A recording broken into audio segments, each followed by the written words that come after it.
बिस्मिल्लाहिर्रहमानिर्रहीम। लम्हा न्यूज़ के साथ मैं हूं सिद्धार्थ मलिक। आज चूँकि जुम्मा है और पाकिस्तान तहरीक इंसाफ ने जुम्मा के दिन को जो उनके नज़दीक इंतखाबात, चाहे वो 8 फरवरी के इंतखाबात हों या ज़िमनी इंतखाबात हों, उनमें जो मुबैना तौर पर धांधली हुई है उसके ख़िलाफ़ उन्होंने तहसील हेडक्वार्टर्स पर एहतजाज करने का जो है वो ऐलान किया। ये ऐलान पाकिस्तान तहरीक इंसाफ के पंजाब के जो रहनुमा हमाद अज़हर साहब ने एक इनकी जो खुफिया जो मीटिंग होती है उसमें किया था, और उसमें उन्होंने हदायत जारी की थी कि बाद अज़ नमाज जुमा तमाम तहसील हेडक्वार्टर्स पर मुबैना धांधली के ख़िलाफ़ एहतजाज किया। एक इशू के लिए। दूसरा इशू वो है कि वो PTI के सोशल मीडिया पर उन्होंने खुद ही बनाया हुआ है। उनका ये कहना है कि जी शेर अफजल मरवत साहब दिन के वक्त अगर PTI के और उनके पीपल्स पार्टी के लोगों से मुलाकातें करते हैं तो रात के वक्त वो नून लीग के लोगों से भी मुलाकातें करते हैं। मतलब कि आपको पता है ना कि शेर अफजल मरवत साहब का एक मशहूर आम डायलॉग था कि प्रोग्राम तो बढ़ गया, और मुझे लगता है कि PTI वाले उनका अपने जो प्रोग्राम जो है ना वो वाड़ने पे तुले हुए हैं। तो वो पता नहीं क्यों उनको शक्को शुबे और शकूक व शुबहात की निगाह से देखते हैं।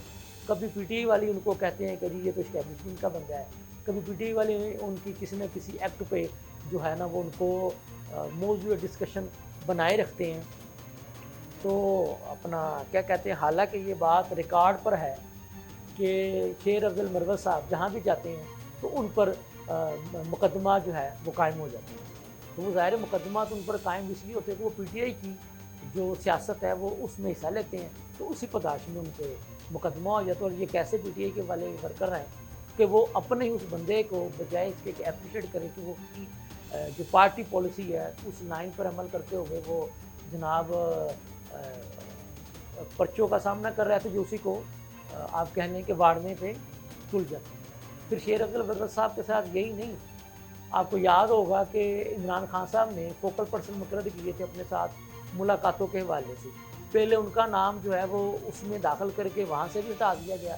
फिर उनका नाम आया था कि जी इनको जो है वो कौमी असम्बली में अहम जिम्मेदारी दी जाएगी। वो अहम जिम्मेदारी ये थी कि यहाँ पे उनको पार्लियामेंट लीडर बना दिया जाएगा या अपोजिशन लीडर बना दिया जाएगा, फिर या पब्लिक काउंसिल कमेटी का चेयरमैन बना दिया जाएगा। लेकिन उनमें से भी उनको किसी ओहदे पर जो है वो PTI ने नामजद नहीं किया।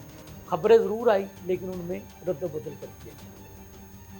तो ये बात भी आपको पता रिकॉर्ड पर है कि वो शेर अफजल मरवत साहब जो है वो जो भी बात होती है वो अपने मौजूदा चेयरमैन बैरिस्टर गौहर साहब की मौजूदगी में ही कह डालते हैं। तो इस वजह से आपको याद होगा कि उन्हें नोटिस भी मिल चुका है शेर अफजल मरवत साहब को, तो वो नोटिस भी भुगत चुके हैं। कई मरतबा बैरिस्टर गौहर साहब उनको ये भी कह चुके हैं कि जी ये पार्टी पॉलिसी से हट के मीडिया पे आके बयान देते हैं, लेकिन पार्टी की इंटरनल मीटिंगों में गुफ्तगू नहीं करते। मेरी मराद ये है कि क्या PTI जो है शेर अफजल मरवत साहब को पसंद नहीं करती? ये खुद PTI के सोशल मीडिया वाले जो हैं उन्होंने उनको जो है मतनाज़ा बनाया हुआ है। तो ये कुछ सवालात थे जो मैंने उठाने ज़रूरी समझे। और PTI का चूँकि काम जैसे कि हमने आपको बताया कि आज जुम्मा उन्होंने एहतजाज का जो है वो ऐलान कर रखा हुआ है, तो एहतजाज उनका किस हद तक कामयाब हुआ नहीं हुआ इसके साथ ही मुझे इजाज़त दीजिए। अल्लाह हाफ़िज़।